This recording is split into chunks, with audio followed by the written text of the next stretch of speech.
될 것 같습니다. 강화수 여수시장 출마 선언문 다르게 하겠습니다. 있으면 반드시 전라좌도가 먼저 적을 맞이할 것이라는 이유였습니다. 그로부터 100년 후 이순신 장군이 전라좌수사로 부임해왔고 여수는 임진왜란이라는 국난 극복의 성지이자 전초기지가 되었습니다.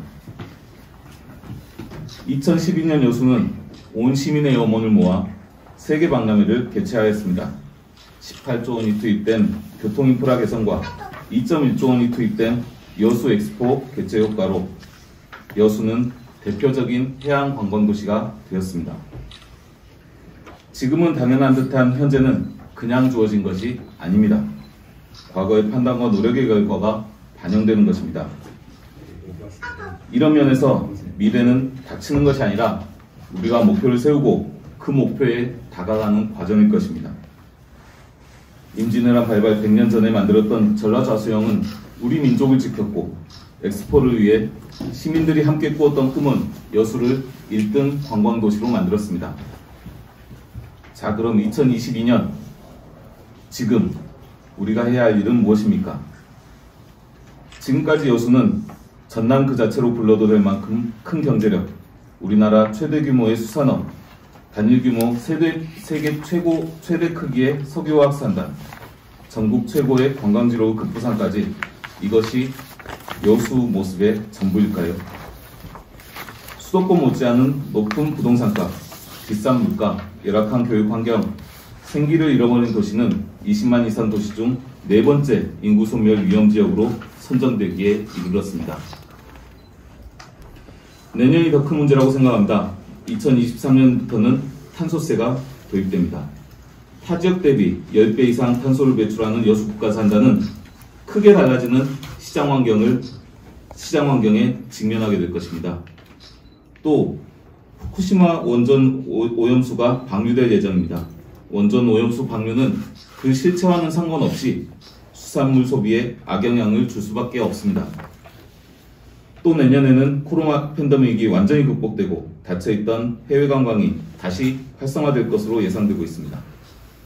해외 관광을 대신해 찾아오던 여수는 새로운 돌파구가 필요하게 될 것입니다.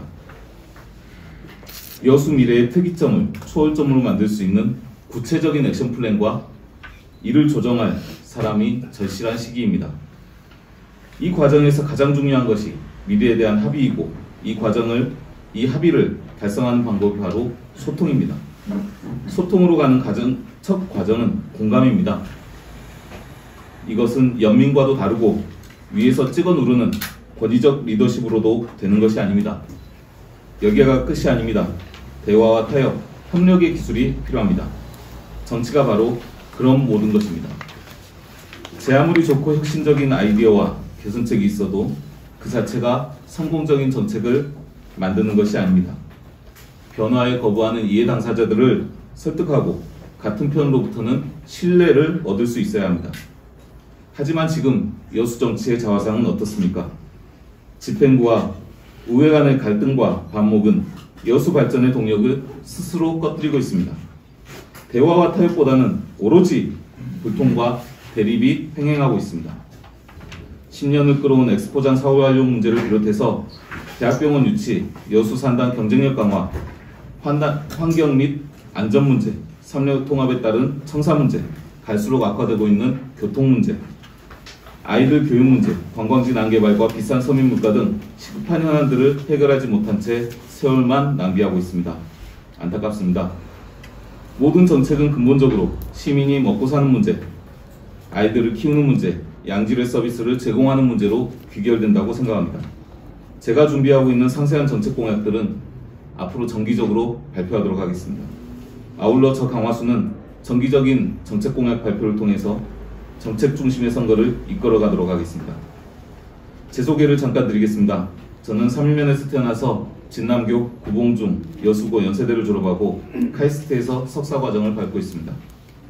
시민단체 상근자로 시작해서 2000년에 새천년 민주당 입당한 이후에 국회의원 보좌관, 지방자치단체장 비서실장, 장관정책보좌관, 노무현 대통령 때 청와대 정책실행장관과 문재인 대통령 때 청와대 국가안보실행장관, 민주당 당직자 등으로 22여 년간 정치, 정책, 행정 능력을 다양하게 검증받아 왔습니다. 또한 김대중 노무현, 문재인 대통령을 모시면서 그분들의 위대한 리더십을 배워왔습니다.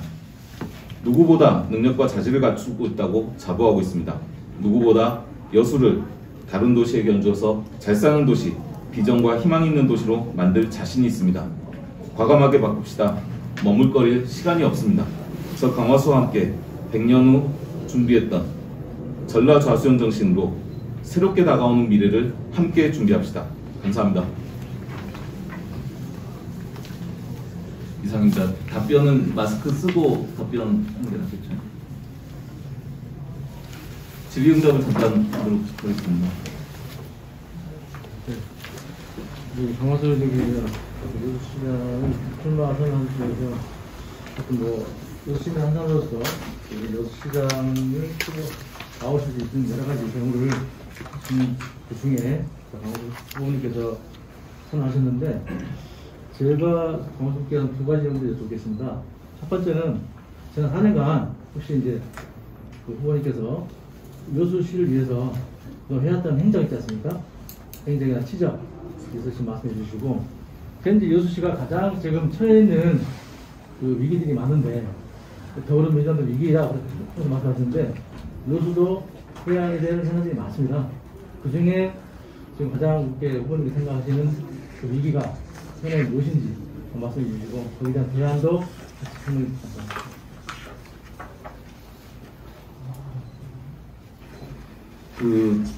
여기 4년간이면은 문재인 정부 후반기부터 시작해가지고.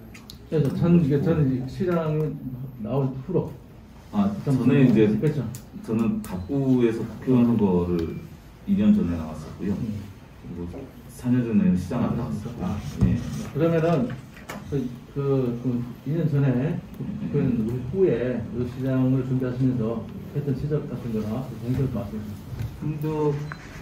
이제 저희는 제가 기본적으로 정치권을 몸담고 있어서 지난 총선 끝나고 나서 바로 저희 당의 전당대회가 있었습니다. 그래서 전당대회를 준비를 이제 밖에 분들은 그 전당대회에 큰 관심이 없는데 사실은 당내에서는 가장 중요한 선거이고 더구나 대선을 앞두고 있는 시점에서 당권의 방향이 어디로 가는가에 따라서 대권의 방향이 정해지기 때문에 모든 정치권에 있는 모든 사람들이 이제 당내에 있는 모든 사람들이 전당대회에 집중하게 되거든요. 그래서 저는 이제 그 아이들과 집사람이 이제 여수에 있긴 합니다만은 주말마다 내려오는 기러기 생활을 계속 했었고 주로는 서울에서 이제 전당대회를 준비하는 일을 중심에 뒀었고 그 다음에 더불어민주당 우리 전당대회 끝나고 나서는 더불어민주당 민주연구원 부원장으로 맡았습니다. 민주연구원은 이제 민주당에서 좀 싱크탱크 역할을 하고 대선 공약을 발굴하고 정리를 하는 데인데 거기서 이제 또 그 부원장을 맡으면서 정책 담당이고 여론조사 담당이니까 저희 여수시에 이제 주요 공약들을 반영을 하고 또 전남에 있는 주요 그 핵심 공약들을 반영하는 그런 역할을 또 했었고요. 집에 이제 주말마다 집에 내려오고 그런 주말마다 내려와서 이제 여수에서 생활을 하긴 하는데 딱히 치적이라고 이렇게 말씀드릴 수 있는 건 없을 것 같습니다. 왜냐하면 제가 뭐 공적인 역할을 여수에서 하고 있는 것이 아니었기 때문에 잘해봐야 쓰레기 환경미화나 이런 것들 정도 도와드리고 그런 거였죠. 공적인 역할을 마치지 못해서 그랬었고 저는 여수가 다른 지역하고 다른 게 수산업 관광 그다음에 여수 3단이라고 생각을 하고 있습니다. 근데 저도 출마 선언문에 써놓긴 했습니다만 그 세 가지가 다 위기 상황이다. 수산은 후쿠시마 원전수가 방류되면서 수산업 그게 이제 1년 정도 9개월 정도면 이제 한국으로 들어오게 되는데 그럴 경우에는 우리 수산업 소비가 수산물에 대한 소비가 신뢰성을 잃어갈 우려가 있기 때문에 안 그래도 우리 여수의 GRDP 중에서 하향 곡선을 유일하게 그리고 있는 게 수산업이거든요. 그러니까 유일하게 이제 하향 곡선을 그리고 있는 수산업이 더 침체될 우려가 있다고 생각이 들고요. 여수 산당 같은 경우는 탄소세가 부과되니까 이게 예를 들어서 100원짜리가 120원이 되는 거예요. 효과를 낳게 되거든요. 그게 만약에 우리나라에서 뭐 준비가 덜 됐다고 우리나라에서 부과를 안 한다고 해서 부과가 안 되는 게 아니라 국경세 개념으로 다른 나라 넘어갈 때 또 부과가 되기 때문에 이거는 분명히 이제 시장 자체가 큰 변화를 겪게 될 것이고, 그래서 기초 소재 산업 자체를 이제 바꿔야 되는 시기이고, 그다음에 관광은 여기도 써놨습니다만 팬데믹이 끝나고 나면은 원래 해외 관광으로 나가고 해외 관광의 대체제적인 성격으로 여수로 오시는 분들이 많았기 때문에 관광객들이 급감할 가능성이 있다. 내년부터는 저는 그렇게 생각을 하고 있습니다. 그 세 가지 모두 이제 제가 그 정책 공약을 통해서 발전은 할 겁니다. 예를 들어서 관광 자원이나 관광 패러다임을 바꿔야 되는 거고, 그 산단 같은 경우도 이제 과거에 그 정유 중심으로 해가지고 그 정유 중심의 산단에서 소재 산업으로 화학과 소재 산업으로 좀 전환을 해야 된다 이렇게 생각이 들고요. 수산업 같은 경우도 이제 그런 위기 상황이 소위 말하는 위기 상황이 벌어지면 소위 말하는 그 잡는 어업에서 기르는 어업으로 전환을 하든지, 아니면은 수산업 자체가 이제 그 뭐 6차 산업 그 산업처럼 다른 산업하고 결합시켜서 관광하고 같이 한다든지 뭐 이런 식으로 전환을 해야 될 것이라고 봅니다. 예를 들면은 부산 기장수협가 보면 멸치 잡는 거를 그 관광산업으로 해놨습니다. 멸치 잡는 게 얼마나 힘듭니까? 그 예전에 뭐 인심위원회에 있으면 멸치배 탄다 그러는데, 근데 그거를 관광 상품으로 해가지고 멸치 터는 거를 관광 상품으로 해놓는 겁니다. 그런 식으로 해서 수산업 자체를 어촌 뉴딜 사업도 있긴 합니다만 그 수산업 자체를 다른 산업하고 결합을 시켜가지고 그 수산업을 위기를 좀 극복해야 되지 않는가라고 생각이 들고, 또 젊은 수산업 인구들도 많이 키워야 되고 뭐 이렇게 좀 생각을 하고 있습니다. 그걸 저는 이제 여수시가 당면하고 있는 3대 위기 상황으로 전개를 하고 있습니다. 그 관광도시 관련해서 한 번 더 질문 하나 보충하겠습니다. 지금 아까 뭐 위기를 수산하고 관광 산단했는데, 지금 사실 여수는 관광 도시도 아니고 또 난개발을 또 많이 또 맡고 있단 말이에요. 거기서 우리 후보자님께서 뭐 이분부터 논리로 본다 그러면 여수가 관광으로 가야 되는지 관광 도시로 가야 되는지, 아니면 또 개발을 또 막아야 되는지 자연경관에 의해서, 그 다음에 또 26년에 성박람회가 있고 그러는데, 이게 조금 후보자님이 아까 말씀하신 대로 패러다임을 준비한다는데 그게 정확하니 어떤 비전을 갖고 있는 거 있으면 관광에 관련해서 그걸 여기 좀 집중적으로 좀 얘기 좀 해주십시오. 관광이 뭐 그 제가 볼 때 우리나라 아니 우리 일단은 그거부터 설명드려야 됩니다. 그 우리 GRDP 그러니까 지역 내 그 총생산을 보면 여수 경제는 관광 경기로 돌아가는 도시가 아닙니다. 기본적으로 산단에 의해서 돌아가는 경기거든요. 그래서 산단이 포항이고 산단이 이제 그 경제 상승 곡선을 좀 타면 그 밑에는 자영업이나 자영업이나 숙박이나 이런 것까지 같이 올라가요. 그러니까 관광이 마치 그 숙박업을 이끌 것 같지만 사실은 그렇지 않고, 관광객보다는 산단이 경기가 좋으면 그 숙박업까지 같이 올라가는 그래프를 보이고 있거든요. 그래서 사실은 관광이 우리 여수에서 차지하는 포션 자체가 그렇게 객관적으로는 크지 않다라고 생각이 듭니다. 네. 물론 이제 관광객 오는 숫자는 1,300만 명이고, 그리고 한 달에 여수를 방문하는 핸드폰 숫자는 280만 개입니다.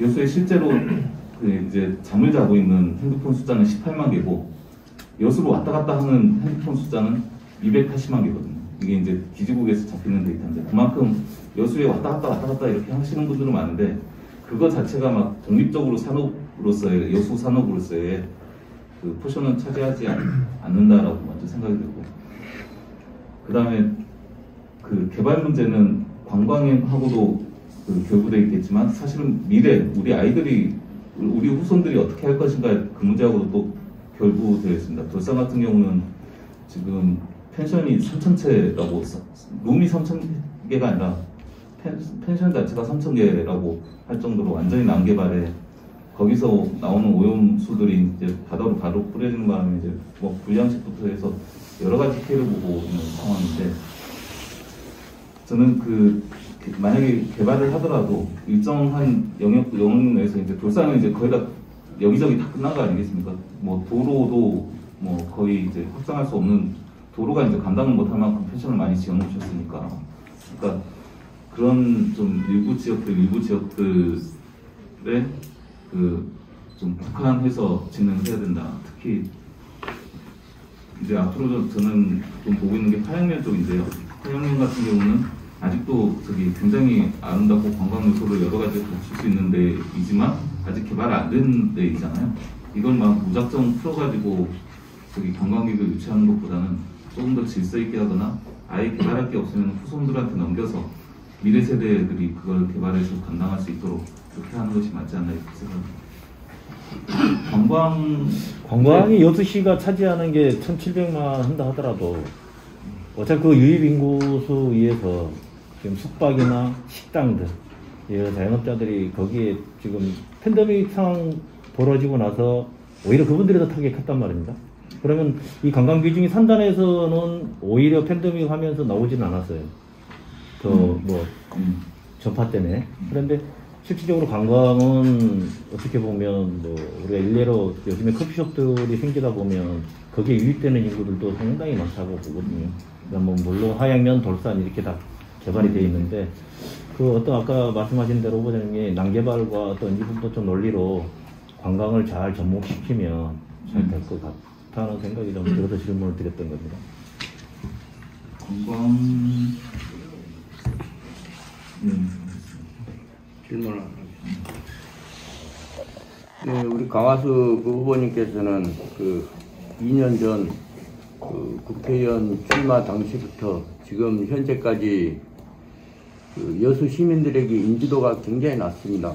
그래서 그 지난 국회의원 출마 후 2년간 그 여수 시민들에게 내야 되는 그 존재감을 알리기 위해서 어떤 일을 해 오셨는지 그 말씀해 주시고, 또 두 번째는 내가 왜 그 여수시장에 그 당선이 돼야 하는지, 정치인은 다 출마하려고 당선되려고 다 출마하는 거 아니겠습니까?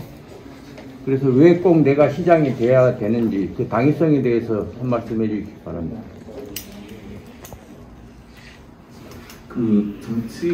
저도 이제 정치 참모를 한 23년 정도 하다 보면 이게 경선 출마하는 거하고 본선 출마하는 거하고 기본적으로 인지도 차이가 엄청납니다. 왜냐하면은 법정 홍보물이 동네 곳곳마다 뿌려지고 모든 세대에 그 법정 홍보물을 깔고 각 그 동네 골목길마다 이제 벽보를 붙이는 거하고 세대 수의 10분의 1 정도의 그 이걸 뿌리고 그러고 나서 이제 여론조사 몇 번 돌려보는 거 하고 이거하고는 이제 인지도 차이가 그 날 수밖에 없는 환경이거든요. 그래서 그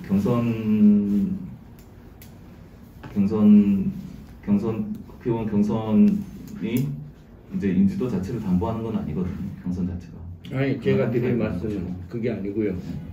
뭐 그 출마했다고 해서 인지도가 높아하고 뭐 그런 건 절대 아니고요.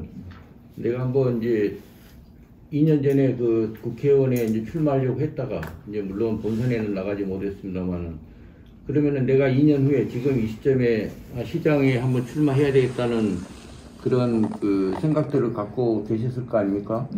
그러면은 내가 시장에 그거 끝나고 나서는 아니고 그 마음을 먹고 나서부터는 이제 그 서울에 있는 모든 집을 내려놓고 내려온 거죠. 아니, 그러니까요. 그렇다 한다면 그 내가 뭐 지금 이게 시장 출발한 게 뭐 돌발적으로 하시는 건 아니지 않습니까? 내 기분에 따라서 뭐 내가 자고 일어나서 내일 출마해야 되겠다는 아니지 않습니까? 그렇다 한다면은 그 2년간의 그 과정 속에서 내가 시민들에게 나에 대한 존재감을 그 널리 알려야지만이 그 내가 시장으로 나갈 수 있는 어떤 그 당위성, 그 명분이 서는 거 아니겠습니까? 지금은 여수 시민들은 그 강하수라는 인물을 거의 모르고 있습니다. 제가 그 기자로서 그 교동시장이나 서시장에 가서 제가 많은 주민들하고 대화를 해보면 그 강하수라는 인물이 누군지를 도대체 모른다. 그냥 여수 사람이다. 뭐 그 정도만 알지. 그래서 그 2년 동안에 그 내가 시장에 출마하기 위해서 어떤 일을 그 존재감을 알리기 위해서 뭐 어떤 일을 해 오셨는지 아까 잠깐 말씀하셨습니다만은 뭐 봉사활동을 뭐 했다 뭐, 예?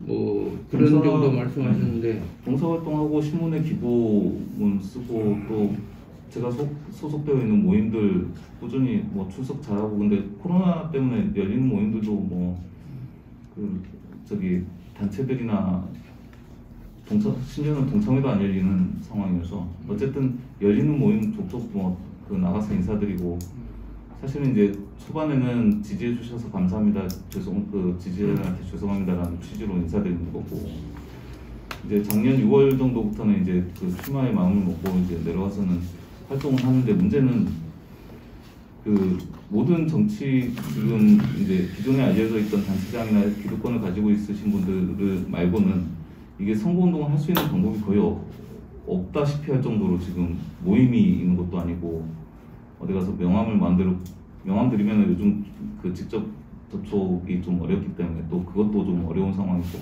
참 여러 가지로 애로사항이 많은 선거입니다. 왜 이렇게 눌러서 말씀드리냐면은 모임이 그러니까 그 제가 칼럼 쓰고 그 다음에 저기 신문사들의 기본 보내고 그 다음에 또 제 사적인 모임들 커뮤니티 모임들 나가서 인사드리는 거 이외에는 할 수 있는 방법들이 거의 없습니다. 그리고 두 번째 그 질문 드렸던 내가 왜 그 시장이 당선이 돼야 되는지 그건 이제 출마 선언문 전체에 깔려 있습니다만 그 내년부터 다가올 여수 그 3대 위기라고 저는 규정을 하고 있습니다. 그 3대 위기를 극복하는 거 하고 그 다음에 마지막쯤에 있습니다만은 그러한 3대 위기를 극복하기 위해서 그 여수시장이 어떤 덕목을 갖춰야 되느냐 그냥 권위적 리더십으로도 되는 것도 아니고 그리고 그 시민들과의 소통은 기본이고 그것 자체가 그 성공적인 정책을 담보할 수가 없는 것이고 제가 지금 쭉 요약해드리고 있는 겁니다. 순서에 맞게 할 수 없는 것이고 그래서 다양한 대화와 타협 등의 그 다양한 정치적 경험이 있는 사람이 여수시에서 가장 필요하다라고 생각을 해서 출마하게 됐다라고 지금 출마 선언을 담아는 겁니다. 그럼 마지막으로 한 가지만 더 여쭤보겠습니다. 그 소통이 물론 이제 가장 중요하시다고 말씀하셨는데 그 뭐 SNS나 이런 그 미디어 소통을 제외한 내가 시장이 당선되면 어떠한 소통을 하겠다 그런 네. 그 방법에 대해서 한 가지만 좀 말씀해 주십시오. 저는 얼른 제일 먼저 생각나는 건요. 그 현장을 많이 가보는 거 하나 하고요. 그리고 인터넷을 통해서 시장한테 질의를 하거나 민원을 건의하게 되어 있지 않습니까? 근데 그게 지금은 여수시 홈페이지 가보면은 국민권익위로 바로 들어가더라고요. 그냥 링크를 그냥 아예 국민권익위로 넣어버리던데 거기 가면 이제 주민등록번호부터 인증번호까지 다 넣어야 되는. 근데 저는 시장에게 말하고 싶다라는 페이지 자체를 한번 만들어서 직접 좀 운영을 해보고 싶습니다. 실제로 제가 10여 년 전에 노원구청장 비서실장 거기는 60만 인구여가지고 민원들이 엄청납니다. 또 막 시민들의 요구 수준도 한참 높아가지고 이렇게 민원이 많은 데인데 구청장이 직접 답변합니다. 전부 다. 그게 하루에 한 30분 정도 걸려요. 하루에 30분 걸리는데 그걸 다 일일이 답변하고 내용 확인 안 된 거는 답변을 조금 미뤄놨다가 나중에 다시 하고 심지어 비서실장인 저한테도 이렇게 달게 하진 못합니다. 본인이 항상 직접 달게 하거든요. 그런 모습들이 저는 굉장히 좀 좋아 보였고 그건 진짜 적극적으로 좀 할 필요가 있다라고 생각이 듭니다. 또 사실은 이제 정치권에서 기초자치단체장을 하는 것은 기초자치단체장의 활동 자체가 또 어떻게 보면 좀 넓은 의미의 정치 활동이라고 볼 수 있거든요. 그래서 만약에 개선되거나 또는 시민들의 의견을 들어야 되거나 이럴 경우에는 진짜 현장에서 듣고 현장에서 홍보하고 이게 본인 선거운동이거든요. 나가서 예를 들어서 뭔가 개선되는 사업이 있으면 주민들의 요구에 따라서 이렇게 바꿨습니다라고 팻말을 달아놓은 기초단체장들도 많아요. 그리고 나가는 것 자체, 그러니까 현장에 나가서 현장 투어를 하는 것 자체를 캠페인으로 만들어서 주위 1회씩 하고 있는 지방자치단체들도 되게 많거든요. 그러니까 그런 것처럼 저도 마찬가지로 그런 현장 중심의 행정 그리고 직접 소통 그걸 좀 중요시하면서 시정을 하고 싶습니다. 네, 질문 좀 드리겠습니다. 거의 비슷한 내용입니다만은 2년 이후에 활동이 거의 보니까 전당대회 준비에 전력 투하셨다는 걸로 표현하셨는데 우리 여수 시민들께서는 당을 선택하실 건가, 여수 시장의 적임자를 선택할 것인가, 거기에 대해서 말씀 주시고, 두 번째는 지금 현재 삼여 통합에 따른 청사 문제가 굉장히 화두가 되고 있습니다. 풀어야 될 과제이고요. 여기에 대해 청사 문제를 해결 방안에 대해서 말씀 주시면 듣고 싶습니다. 첫 번째 질문 찍어서 2년간 이후에 지금 전당대회 준비에 전력 투구를 하셨습니다. 근데 이것은 당을 선택할 것인가, 시민들을 선택하실 건가, 거기에 대해서 말씀 주시면 되겠습니다. 전당대회를 선거 끝나고 전당대회를 하셨잖아요. 근데 여수 시민들 위해서 무엇을 하셨는가? 아니면 당을 위해서 우리가 시민들이 당을 찍을 것인가? 이 얘기 말씀하신 것 같아요. 그게 아니고 네. 우리 시민들께서 당을 선택하고 계실 건지, 우리 여수 시장님 이번 선거 때요? 네. 아니, 거기에 대해서 말씀 주시라고. 그 복합적이다라고 생각하고 있습니다. 그러니까 그 인물이 아무리 좋아도 무소속으로 나가서 떨어지는 경우도 많고요. 그 정당 소속, 그러니까 지지율이 높은 정당 소속임에도 불구하고 인물이 안 좋으면 그 또 당선이 안 되지 않습니까? 그래서 그 당이냐 인물이냐 이런 것들을 좀 봤을 때는 그게 뭐 복합적으로 작용하는 것이지 하나의 요소에 의해서 작용된다 이렇게 생각은 안 들고 있습니다. 근데 제 말씀드린 게 답변 취지하고 맞는지는 잘 모르겠습니다. 그 다음에 그 두 번째 말씀, 그 청사 문제 관련해서 말씀드리면, 그 정치가 많은 그 조정하는 역할을 하고 많은 긍정적인 역할을 하고는 있지만은 정치적으로 푼다는 게 다 좋은 일은 아닙니다. 예를 들어서 예전에 우리 조선시대 때 사화가 일어나면 왕의 어머니 대왕 대비가 이제 죽었는데 대왕 대비를 3년상을 치를지 5년상을 치를지 가지고 각 당파에서 싸우다가 한 1000명씩의 신하들을 다 죽이거나 이런 사화로 비화되는 경우도 많거든요. 그러니까 꼭 정치적으로 대립한다는 게, 정치적인 대립이 문제 해결을 하는 그 긍정적인 역할을 할 경우도 많습니다. 통합청사 이전 문제를 지금 저는 제기한 것 자체가 조금 잘못됐다. 그러니까 의제를 제기한 게 잘못된 게 아니라 의제를 제기하는 방법이 잘못됐다라고 좀 생각이 드는데, 만약에 이거를 갑구에서 을구로 또는 갑구에 가지고 있는 자원을 을구로 옮긴다라고 사람들이 인식을 하게 되면, 그것에 중심을 두게 되면 이쪽은 반대하고 당연히 이쪽은 찬성할 거 아닙니까? 사실은 갑구 쪽으로 가면은 을구에서 사시는 분들이 갑구에서 장사하시는 분들도 많고, 을구에서 장사하시면서 갑구에서 사시는 분들도 많거든요. 여수가 예전에는 이제 삼일면 이렇게 해서 뭐 사투리도 다르고 여러 가지 이제 생활 문화나 학교 출신이나 뭐 중고등학교도 자체도 이제 다른 경우도 많았지만, 사실 요즘 와서는 여수나 여천이나 큰 의미가 없지 않습니까? 서로 다 섞여 살고, 여천에 사시는 분들 중에 대부분은 또 갑구에서 예전에 부여 도심에서 사셨던 분들도 많고. 근데 그렇게 하는데 이걸 제기하는 순간 갑이냐 을이냐 문제를 제기하는 순간 이게 통합청사를 이전함으로써 생기는 효율성이나 편익의 문제보다는 오히려 이게 갑이냐 을이냐 자존심 싸움으로 가버리는 경우가 크고, 또 누가 이겼냐 졌냐 게임으로 가버리는 수가 높거든요. 그래서 저는 문제 제기 자체가 잘못되긴 했으나 통합청사는 필요하다. 다만 지금 추진할 일은 아니다. 그리고 저는 그 통합청사를 만약에 추진할 경우에는 그렇게 해서 이제 시민들의 합의가 어느 정도 되고, 또 보상 원리에 의해서 상응하는 이전 대상이 되는 지역에 상응하는 공적인 지원책이 정리가 되고 나면 이제 이쪽 통합청사를 짓는 것으로 오는데, 저는 위치 자체는 이제 예전에 검토했었던 용기공원 쪽에 흑산을 좀 밀고 거기에 통합청사를 좀 마련하고, 이쪽은 이제 시민 편의공간, 현재 있는 청사들은 시민 편의공간으로 하는 게 좋겠다라고 생각이 드는데, 지금 단계로는 못하는 겁니다. 지금 하면은 싸움만 4년 내내 싸우게 될 겁니다, 이걸.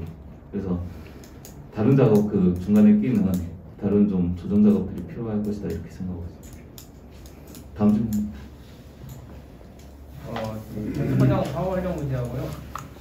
그다음에 대학병원 유치 문제가 좀 지역사회에서 좀 이견이 좀 있습니다.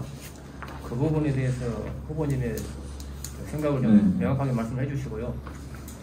뒤에 보면 그 높은 부동산가, 그다음 비싼 물가, 열악한 교육 여건, 그다음에 뭐 인구 소멸 위험 지역, 이게 어떻게 보면 뭐 오랫동안 이렇게 서서히 진행된 문제인데, 어차피 시장 후보로 나오셨으니까 역대 시장님, 그러니까 이제 2012년 박나배를 기점으로 해서 이게 좀 시작된 것들이 많은데, 역대 시장님들, 김승석 시장님이나 조천원 시장님, 그다음에 거봉시 현 시장님 등 어떤 책임이, 후보님께서는 누가 가장 책임이 크다고 생각하십니까? 이게 뭐 특정 시장이 아니라 정치권이 됐든 경제가 됐든 어느 게 가장 책임이 크다고 생각하십니까? 그 두 가지만 좀 말씀해 주세요. 아까 엑스포장하고 좀 대학병원. 이게 시라는 게 이제 시정을 운영하다 보면은 시정 운영 자체도 정치의 종이기도 하지만은 그 상위 개념으로서의 국회나 이제 국내 입법 영역이 있지 않습니까? 엑스포장 같은 경우는 지금 입법이 지금 법사위에서 이제 자꾸 심사소위 쪽으로 넘어가가지고 그 광양수산 항만공사 쪽으로 항만공사 법을 개정해가지고 하는 걸로 지금 추진 중이어서 그걸 답변드리긴 그 입법이 통과할 것 같냐 아니면 아닐 것 같냐 이거는 솔직히 잘 모르겠습니다. 이제 제 느낌상으로는 있는데 그걸 여기서 말씀드리는 적합하지 않은 것 같고. 이건 문제 아니고요. 예. 그리고 이제 저는 그 엑스포장 자체를 우리나라에서 이제 우리 지역에서 관광을 선도할 수 있는 그런 시설들이 좀 들어왔으면 좋겠다라고 생각을 하고 있습니다. 더구나 그 공간은 저는 기본적으로는 그 공간을 다른 지역으로 넘기거나 또는 그 380억 되는 그 이자비 때문에 그 다른 것으로 넘기는 것은 그럴 필요가 없어 보인다. 저는 기본적으로는 그렇게 생각이 들고, 그다음에 한류 센터를 공약을 하셨잖아요. 저는 지금까지 나온 안 중에서 가장 현실적인 안이다라고 생각을 하고 있습니다. 그리고 이제 대학병원 문제는 대학병원은 지금 그 서남대 의대가 문을 닫으면서 대학병원 TO가 남는 거거든요. 그리고 그게 하나 있고, 그다음에 문재인 정부 최근 들어와서 이제 문재인 정부 말기에 그 의대 정원을 4,000명 늘리겠다라고 해놨습니다. 그래서 기존에 있는 의대 정원도 늘리고 새로운 의과대학도 이제 신설하게 되는 거죠. 근데 이제 그 두 번째 안을 발표했을 때 의사들이 파업이 나가지고 코로나 정부 때문에 일단은 싸우지 말고 코로나 정부 끝나고 나서 다시 논의하자로 이제 유예를 해놓은 상태고, 그거 아니더라도 지금 서남대 의대 TO가 남아있는 상황입니다.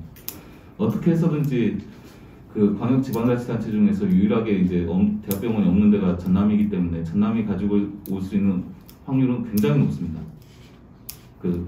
전남이 이제 가져올 수 있는 확률은 굉장히 높은 상황이고, 저는 김혜재 의원님이 지금 유천에다가 대학병원을 해야 한다라고 주장하고 계시는데 저는 적극 찬성입니다. 그 입장에서. 그리고 시장님들 닭이 먼저냐 달걀이 먼저냐 이랬을 때 뭐 누구나 닭이 먼저다 또는 달걀이 먼저다라고 이야기는 할 수 있다라고 생각이 들긴 합니다만은, 저는 이제 개인적으로 시장님들 개개인에 대해서 이제 말씀드리는 것보다는 사실은 이제 권력을 만드는 게 이제 시민들입니다. 시민들 아무리 잘나거나 또 아무리 못한 정치 지도자들도 시민이 생각하는 수준을 넘어서거나 또는 아예 못 따라가는 그런 정치는 없거든요. 왜냐하면 전부 다 선출이라는 과정을 거치기 때문에 시민들께서 요구하는 수준이 높으시면 거기에 맞춰서 정치인들도 거기에 도움을 하게 되는 겁니다. 그 정도까지. 아니 사활용 문제 있잖아요. 이게 지금 법사위에서 지금 이제 심사할 것이고, 그다음에 YPG에서 이제 인수하는 방안 그게 지금 협상 올라가 있잖아요. 후보님 말씀대로 한다면은 일단은 넘기는 것은 반대하시는 건데 그럼 우리가 뭐 이제 일각에서는 시가 인수를 해서 뭐 해야 된다, 아니면 별도의 법원을 설립해서 해야 된다. 거기에 대한 어떤 보강이 있으신가요? 이제 그런 부분들이 이제 제 공약으로 저는 진짜 이틀만에 하나씩 이제 발표를 할 예정인데, 제 입장을 다 보여드릴 예정인데, 저는 기본적으로 시에서 인수해야 된다고 봅니다. 많은 법이 먼저 통과되면 뭐 어쩔 수 없지 않습니까? 대학병원 입장 관련해서는 지금 어쨌든 윤석열 국민 후보가 당선돼가지고 일전에 그 정원 확대를 통해서 그 전대 분단을 말씀하셨거든요. 그럼 이게 지금 이거 좀 우리하고 뉘앙스가 달라요. 네, 뉘앙스가 달라요. 근데 현 정부에서 그런 기조가 계속 간다고 하면 이게 우리 전남의 어떤 오랜 수건 사업들인데 이게 과연 잘 풀릴 수 있겠냐? 왜냐하면 민주당 정권에서도 문재인 정권에서도 이게 잘 안 됐거든요. 근데 이게 국민의힘 정권에서 이게 쉽게 가겠냐? 그런 우려가 좀 있습니다. 어쨌든 제일 중요한 거는, 모든 국책 사업에서 제일 중요한 거는 시민들의 그 의지입니다. 그러니까 가장 평가 항목의 배점과 편차가 크고, 그게 그 시민들을, 왜냐하면 국책 사업 선정 과정에서 지역 내 갈등이 너무 일어나고 나중에 토지 수용하려 그러면 이런 게 많으니까 그 지역민들의 유치 의지가 가장 중요하거든요. 그래서 저는 그 개인적으로는 그 대학병원 유치를 활동을 위원장을 맡아가지고 그 홍보전을 많이 하고 시골에도 많이 돌아다니면서 전단지도 뿌리고 서명 작업도 하고 이렇게 그 작년까지는 이제 열심히 활동을 했었습니다만은, 그런 의지를 좀 보여주시면 꼭 불가능한 사업도 아니다, 저는 그렇게 보고 있습니다. 그리고 법사위 계류 법안은 제가 코멘트할 사안은 아닙니다. 네, 진격이 됩니다. 우리 지금 지역에서의 그 최대의 이슈가 방금 전에 우리 마재희 기자께서 얘기하셨던 그 엑스포 활용 문제하고 경도 문제하고 그다음에 이제 뭐 어떤 통합청사 문제하고 이런 것들인데 지금 최대 이슈로 떠오르고 있는데, 이러한 것들이 어떤 그 여수가 국회의원 지역구가 이제 갑과 을로 나눠진 어떤 이런 갈등 구조에서 이제 많이 비롯되면서 이게 이제 이슈로 자꾸 떠오르고 있는 것 같은데, 뭐 엑스포 관련해서는 우리 지금 그 김혜재 의원님께서 주장하시는 어떤 뭐 저는 뭐 여수에서 인수를 하시겠다라는 견해를 가지고 계신 것 같고, 이러한 그 갈등 구도를 어떻게 앞으로 이제 만약에 시장에 당선이 되신다면 그러한 갈등을 어떻게 풀어나가실 건지 그 견해를 좀 밝혀 주시고, 그리고 이제 또 한 가지는 경도 문제, 경도 개발 문제에 대한 어떤 우리 지금 후보님께서 가지고 계신 견해, 이거를 좀 말씀해 주셨으면 좋겠습니다. 근데 오늘 질문들이 진짜 다 어려운 것 같아요. 같은 두 분이 아니고, 이게 그러니까 기본적으로는 저기 이재명 대통령도 말씀하시고 여러 그 가지고 있는 자원이 작으면 그 작은 자원 때문에 그 약탈적으로 싸우는 경우가 굉장히 많습니다. 오히려 좀 저기 표현이 좀 외람될지 모르지만은, 집에 이제 돈도 많고 이러면 형제간에 싸울 일도 없는데, 집에 이제 꼴랑 뭐 집 한 채 있으면 이제 형제간에 막 분쟁이 세게 일어나듯이, 이게 여수가 가지고 있는 자원이 지금 늘어나지 않고 오히려 다른 데에 비해서 상대적으로 작아지고 있으니까, 이 없는 자원, 그 별로 크지도 않은 자원 가지고 그 굉장히 좀 저기 안 그래도 그 갈등 요소가 큰데 가불로 나눠져 가지고 그 갈등 요소가 더 키우는 작용을 하게 되는 것 같더라고요. 근데 그걸 어떻게 조정하느냐, 저는 그거보다는 일단은 지금 원래 제도권에서 가지고 있는, 그러니까 법으로 하게 되어 있고 총리 훈령으로 다 하게 되어 있는 기본적인 것부터 해야 된다, 저는 그렇게 생각했는데, 예를 들어서 우리 당원 당규에도 규정이 되어 있고요, 국무총리 훈령에도 규정되어 있는데, 당정협의를 원래는 하게 되어 있습니다. 그리고 당정협의 불응자는 아무튼 뭐 여러 가지 저기 처벌 조항도 셉니다. 그게. 근데 저는 저기 당정협의를 하는 걸 못 봤어요, 아직까지.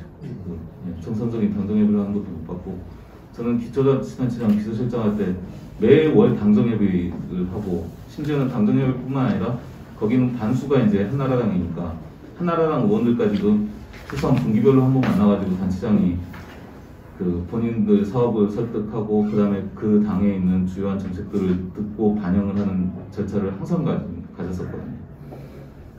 매월 당연히 소속 의원들, 그러니까 우리 당 민주당 소속 의원들하고 그 회의하고 오찬하고 이거는 기본이고, 당정협의 별건으로 또 진행하고, 그러고 나서 야당조차도 야당 의원들하고도 저기 분기별로 한 번은 반드시 해서 의견 수렴하고, 저는 그런 소통 과정이 좀 전제가 되면 있으면 그 좀 갈등 관계들이 해소될 수 있다라고 생각이 들고, 그거는 총리 훈령이나 우리 당 당헌당규상으로 원래 하게 되어 있는 다 작업들입니다. 모든 지자체가 다 그 작업을 해요. 안 할 수가 없잖아요. 국회의원이 부르는데 안 할 수가 없고. 그렇게 모여서 이야기를 하다 보면, 예를 들어서 한쪽에만 이익이 되고 한쪽에는 손해를 본데도 그러면은 같은 당 의원들, 더구나 같은 당 아닙니까? 같은 당 의원들끼리 또 소통을 통해 가지고 이야기를 하는 과정에서, 아니 너네 이번에 저기를 했으면, 예를 들어서 우리 공천 과정 같으면 너네가 그 단체장이 됐으면 비례는, 이런 말은 좀 그런가. 아무튼 근데 그런 협상들이 가능하거든요. 가지고 있는 데와 혜택 보는 데와 피해를 보는 데끼리 이제 이런 대화들이 가능한데, 근데 그 채널 자체가 이제 여수는 안 가지고 있다, 이러는 게 좀 문제라고 생각해요. 경도 문제. 경도 문제는 솔직히 좀 그 이제 파악을 해도 참 쉽지 않은 문제다, 이렇게 생각이 들었습니다. 그에 대한 코멘트는 제가 조금 더 연구를 해서 말씀드리겠습니다. 제 의견은 있습니다만은 여기서 밝혀드리기엔 좀 어려운 것 같습니다. 근데 기본적으로는 이제 미래세 측에서도 그 저기 꼭 이렇게 시장이나 아니면 권력을 가진 사람들한테 뭔가 하시는 것보다 좀 시민들은 기본적으로 시민들이 동의를 하게 되면 정치인들이 어쩔 수 없이 따라가게 되거든요. 근데 그런 작업들을 좀 그 선행해 주셔야 되는 거 아닌가, 이런 생각을 좀 최근 경과를 보면서 하고 있습니다. 그런 동의 작업이 좀 부족하다. 마지막 하나만 받고, 원래는 식사를 해야 됩니다만 이게 뭐 또 선거법 등등이 있어서 없습니다. 네. 감사합니다. 감사합니다. 왜 이렇게 어려운 걸